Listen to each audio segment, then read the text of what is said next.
Hello, welcome back to our channel. To everyone that's tuned in, American Ultra Stock. Here we are again, Braden and I, bringing to you guys the beginning of a new segment. If you guys enjoy it, I think it's important and nice to see to analyze the depth that we have. We have talked very often, it's the common theme throughout the fan base that this is the most depth we ever had. I agree with that. It's the most qualified one. And you look at Braden's background, it gives it away. We were talking about goalkeepers. We're doing the top 10 best goalkeepers for the U.S. It's a position that arguably it's up in the air. Braden, straight to you. How would you start this top 10? Yeah, so let us know in the comments if you want to see the series continued. We're planning to do this for every position just to show the depth that we have because our players do get injured a lot. So let us know. But to start off my top 10, I'm going to start with the player who had the most clean sheets in MLS last season. He's pretty old. He's never going to get a USMNT call, but I wanted to give him a shout out because he's been having a very, very good career with Seattle Sounders. It's Stefan Fry. I think he's been one of the best goalkeepers in MLS consistently and kind of underrated, honestly. No one ever talks about him. So I think he deserves to be in the top 10. The bottom half of this is probably not in consideration for USMNT, but it is still important to showcase the depth because I think we have come a long way in that aspect. Before we maybe had one or two guys per position that were respectable, maybe not even that. And now I think we have a lot of players at every position that can play on at least a decent level. So to start off my top 10, I've got Stefan Fry.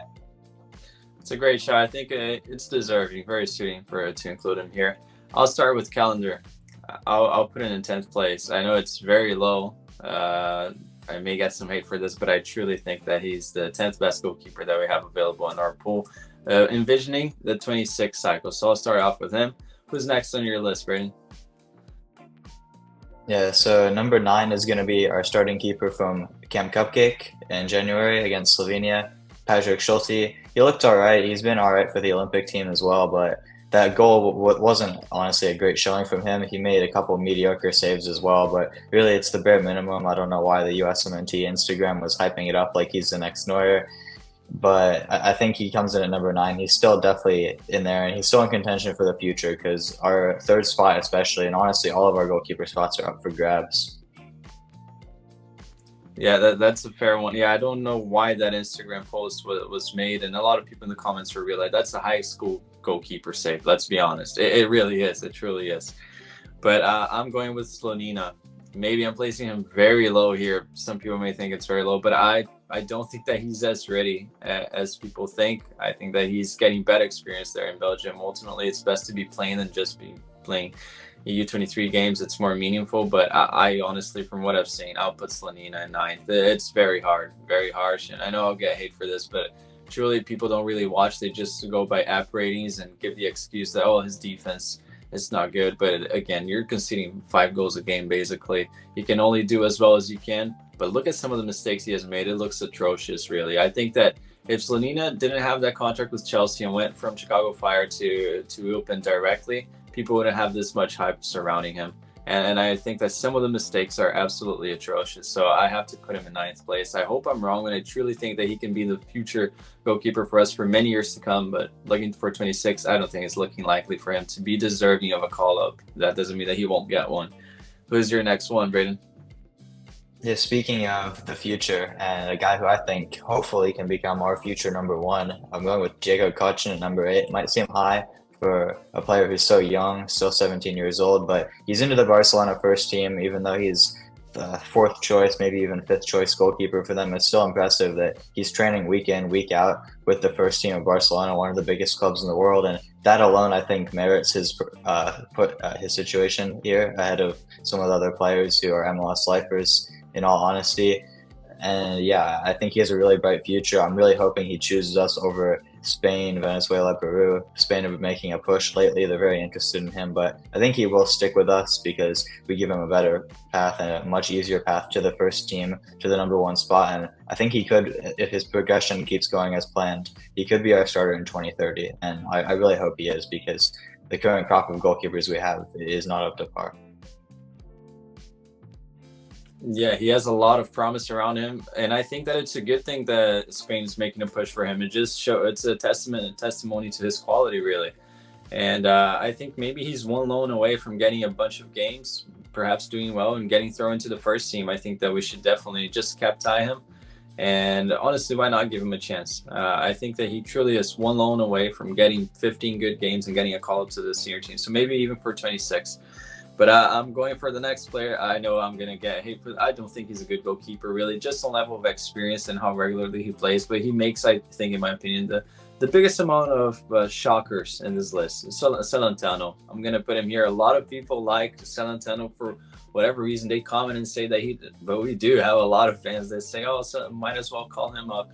I don't think he's that good of a goalkeeper. I think he has a lot of shockers, some really nice reflexes. He has good reflexes, but when it comes to just the basics, I don't really trust him. But we have to make a top 10, so I'll throw him around here. Who's the next one, and what do you think about that one, Brad? I know you're very kind towards Celentano, right? I actually left him out of my top 10. That's how poorly I rate him. And I wouldn't even put him at 11, honestly. I think he's a horrible goalkeeper. I think the hype he has is truly based around his team being very, very good. FC Cincinnati, what a season they had last year. But yeah, he doesn't matter for me. Moving on to my number 7, Josh Cohen, Champions League experience with Maccabi Haifa in Israel against some of the biggest clubs in the world, PSG, Benfica, Juventus. He recently signed for Atlanta to help bolster his career and bolster MLS. I think he's going to be a perfect replacement for USMNT legend Brad Guzan, who's way past his best at this point, who was probably one of the worst goalkeepers in MLS. But Atlanta are a good team. He's going to be getting, presumably starting minutes for one of the best teams in the Eastern Conference. He should be fighting for a playoff spot, maybe even to make a little bit of a run. And honestly, considering how much our coach and our staff likes the MLS, I really think it's possible that he could push his way up into the top 5, maybe even the top 3, because a lot of the keepers that we have called up as our third choice have been MLS players, whether they're MLS prospects that have since moved on to Europe, like Slonina, or whether they're MLS players like Callender, Schulte, Celentano, those type of people. So I think Cohen, if he has a good season in Atlanta, could push his way up, but for now I'm going to put him at 7. That's fair. My 7th place, you already mentioned him, is Schulte. I think that even though he had a high school goalkeeper save hyped up by the Instagram, he's a good goalkeeper. He's at a very good club, so that leaves him in a good position. We'll see now with the Club World Cup involving more teams, he's going to face better opposition perhaps. So if they make it that far in future editions, and I think that especially for his age, he has a future with the national team. I'll rank him there. Who's the next one for you, Brandon?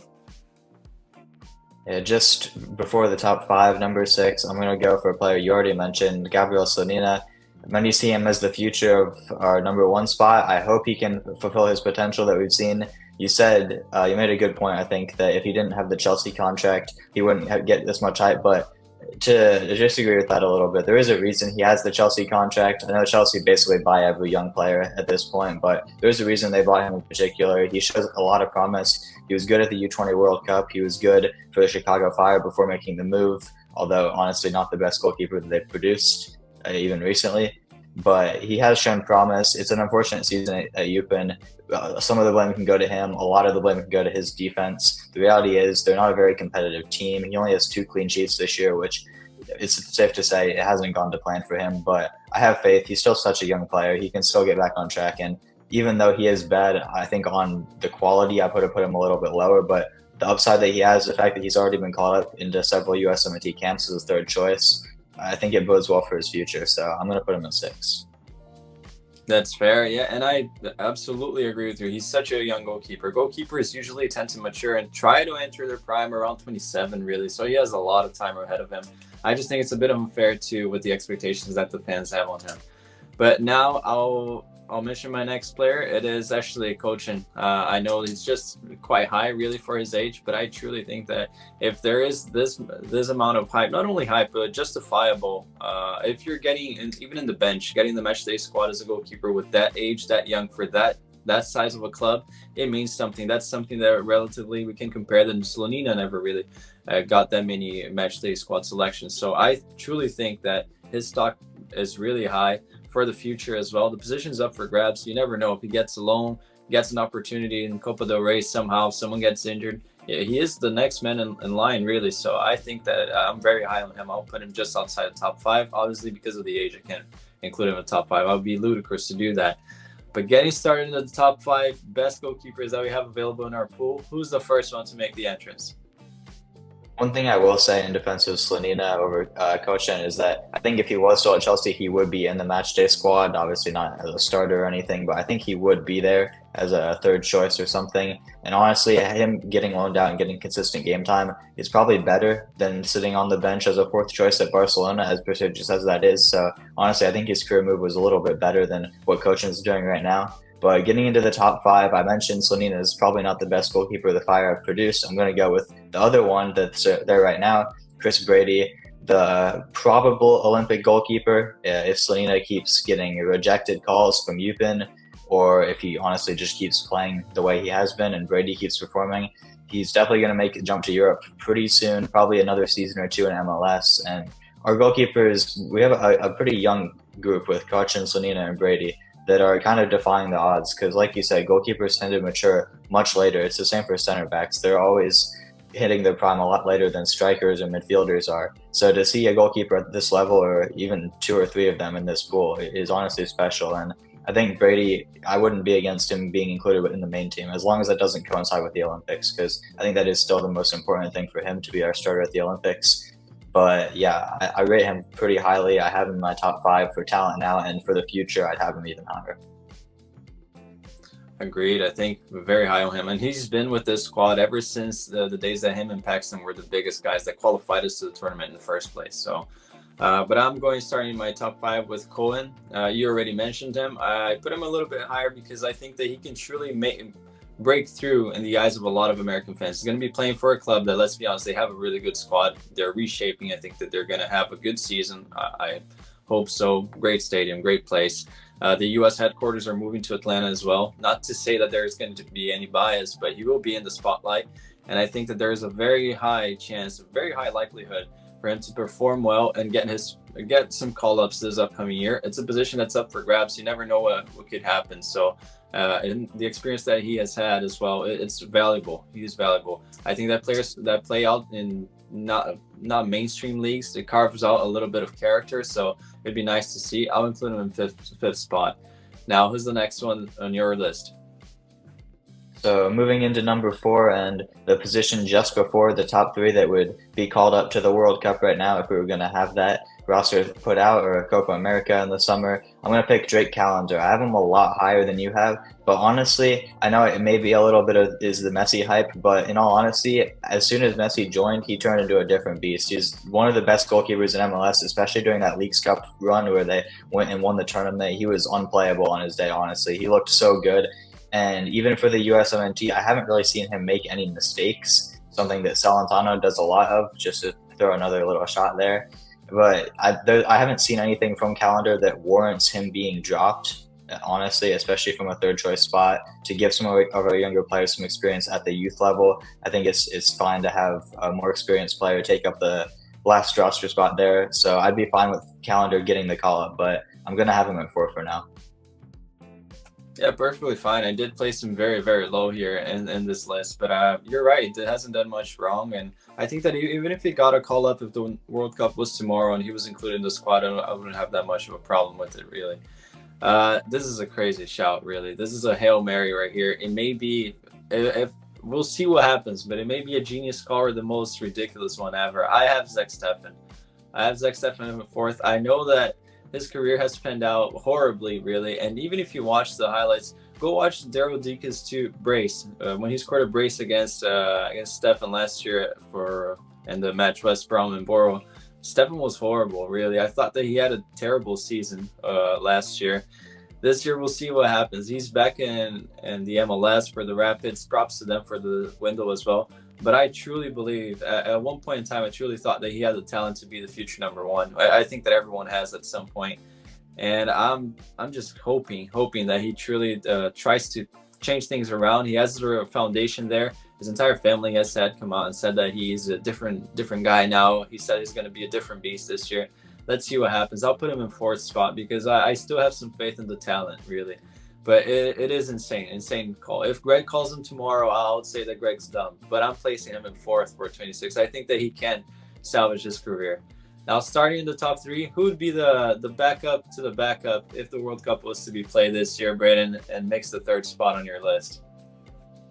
You said Stefan at fourth was crazy. I'm going to put him at number three because honestly, I think that one mistake that he made against Liverpool, and I believe it was the Carabao Cup, or maybe, yeah, I think it was the Carabao Cup semifinal, that really derailed his career. And before that, he was honestly having a pretty good career at City. He was the backup to Ederson. He even kept a clean sheet in the Carabao Cup final the year before that in a win against Tottenham Hotspur, claiming a trophy. Obviously, there was a lot of asterisks around that game. They fired Jose Mourinho the week before, which was still one of the most mind-blowing decisions I've seen in recent memory from a football club, especially one that claims to be as big as Tottenham claimed to be. But a little sidetrack there. I really do think the talent is there for Stefan. I think coming back to MLS is going to be perfect for him. He's playing a revamped Colorado team that's going to be one of the teams to watch in MLS this season with Georgi Mihailovic, Sam Vines also joining him, and a couple in MLS free agents as well that they signed. I think they're going to be very exciting to watch. I think because of that, there's going to be a lot of eyes on Stefan. I do think he'll impress. And I still think the talent's there. A guy was a backup to Ederson at Man City for a reason, despite the recent bad form that he's had with Middlesbrough and obviously that mistake that happened against Sadio Mane. But I think he'll get back to his best and maybe even progress because he's still in his prime for a normal player. And honestly, for a goalkeeper, he might still be a year or two away from his prime. So I think Stefan at three is a fair spot for him in all honesty, especially considering how weak some of the other players here are.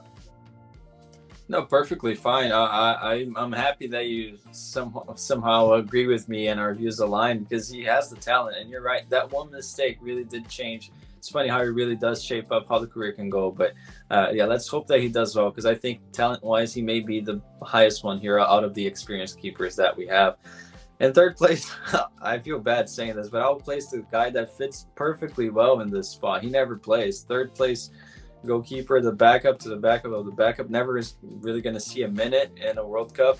I'm going to put Ethan Horvath. He never plays, and it wasn't even written, so I'll put him in third place here. Now he's getting a move, so I hope that things turn around. I love Horvath. I would love to see him even climb up to a shout. And again, this is my rankings are within a shout for a start, so I think that he's pretty close there to maybe get a chance as a starter. But let's see what happens. It's just sad that he does have to step back again after I feel like he already finished the championship really, but he's going back there. Let's see if he gets another promotion. What's going to happen? It's not looking likely for Cardiff, but I'll put him in third place. He's a guy that's okay with being in that spot, I assume, and he's a good goalkeeper. He's a quality goalkeeper, and he has a signature moment that even Matt Turner doesn't have as a USMNT goalkeeper. So I'll put him in third place out of respect, really.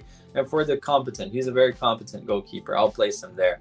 Now, who would be your immediate backup, Braden, as of now for the U.S.? We're going to continue the theme of me putting a player one higher than you. I'm going to have Ethan Horvath. I talked about mistakes with Drake Callender or a lack of mistakes. I don't think Horvath has made a single mistake for the U.S. Granted, he hasn't really played that much. The same thing at club level behind Matt Turner for both somehow, which is kind of cruel on his fate. But I hope he does get a move. It's looking likely back to the championship. Like you said, he kind of has completed the league already, getting promoted with Luton.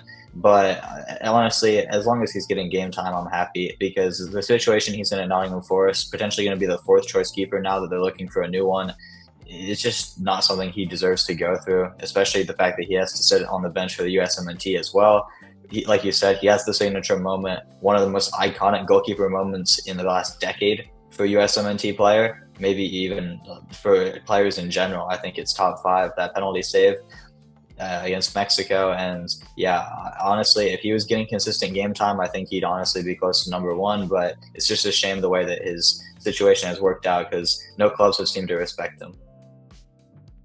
Yeah, maybe it's something due to his personality. I'll say that every time I see an interview or him coming onto a podcast, it does sound like he's the personification of an AI trying to talk. It's very monotone, but no, honestly, all best of luck to Horvath. Let's hope that he challenges the other players who I have here on the list and I think would be shouting for a start, really. It really is a toss of a coin at this point. Second place, I have Chris Brady. I was really reluctant into putting him even number one, but I'll have him here. I think that he's such an important player. He has some good moments ahead of him, in my opinion, for the U.S. He's a good goalkeeper. in my opinion, hot take of the best product that the Fire has produced in that position. Lately, I do think that he's a better goalkeeper than Zlanina. I think you have a really good career. He's one move away to Europe from people taking him as, it's okay as a backup to, oh, this is a serious contender for the position. But that's how our fan base really judges things. And I think he's a very, very good goalkeeper. He led us really alongside Paxton too, qualifying for the Olympics. He was amazing in that tournament. Every game that we were able to watch, he was really good. And he's such a good goalkeeper for the Fire as well. So I'll put him there. I think that based on age as well, I see a long, long career for him ahead, a long career ahead of him. So yeah, I'll have him as a backup. And I don't understand why he hasn't gotten a call up. Granted, the Fire, shame on you guys for holding him back from competitions in the past. I don't really get it. But anyways, I'll put him there, and I hope that he plays in the Olympics. He is the rightful #1 in that competition. It should be. So let's hope that the Fire does the right thing and release him for that one. Now, what's your main player, your starter, Brayden? Who is it? Based on the pick so far, I think we're going to have the same player, and I think everyone in the USMNT fan base will have the same player. It has to be Matt Turner. Despite a huge downturn in form this season, I'm not sure what happened to him, but he's lacking confidence in Nottingham Forest, and it's finally started to get into the way of his USMNT performances. The game against Trinidad and Tobago, the second leg, honestly, was an absolute shocker from him. The first goal, I'm going to put a little bit of blame on him. The defense wasn't doing great to let the player in. I don't remember who scored that goal, but the free kick from, I believe it was Alvin Jones, the same player who scored the goal to knock us out of the World Cup back in 2017. It's unforgivable. A free kick from like 40, 45 yards out, it goes off his hands into the net. Big mistake. And based on mistakes, I mean, honestly, Horvath has a shout to beat out Turner. Honestly, especially if he continues to get minutes, and if Forest do bring in a new keeper, Turner is going to be back to the bench. Going from an Arsenal backup #2 to Nottingham Forest potentially #3 is a crazy fall off in 1 year, honestly. But I do think he hasn't made that many mistakes for USMNT to warrant being dropped, and honestly, none of our other players have made any performances good enough to warrant taking the starting spot ahead of Turner, unfortunately, because I do think we need a better goalkeeper to seriously compete for big trophies like the Copa America or the World Cup. But Turner still has to be the #1 for now. But one other concern I have about him that I just wanted to mention, his leadership. Whenever he talks and tries to give a team talk, I don't know if it's his voice, and that's not really his fault on how he sounds, but I just can't take him seriously at all. He doesn't sound like a leader.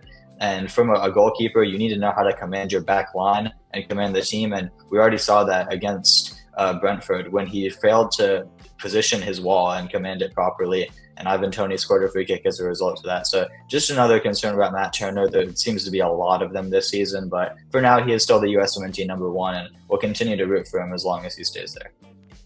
Absolutely. I hope that he turns it around, and I'm just really sad, really disappointed. He's my top spot as well right here. I would start him if we were to play against Brazil or Argentina tomorrow, although that would terrify me, to be honest.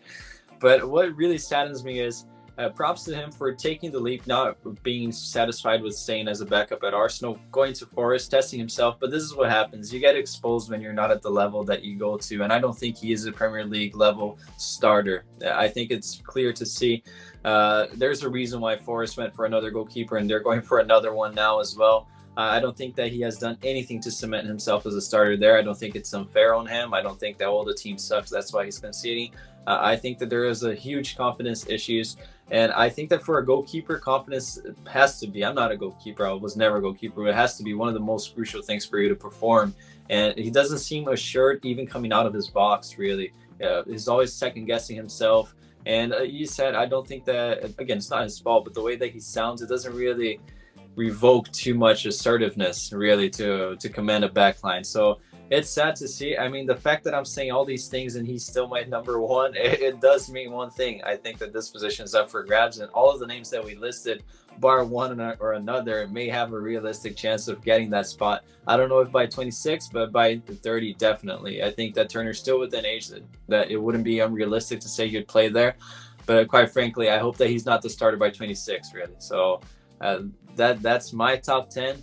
It's aligned with yours a lot. I'm happy that we were both high on Stefan. Let's hope that he proves everyone wrong and revives his career. Anything else you want to add to this video, Brayden?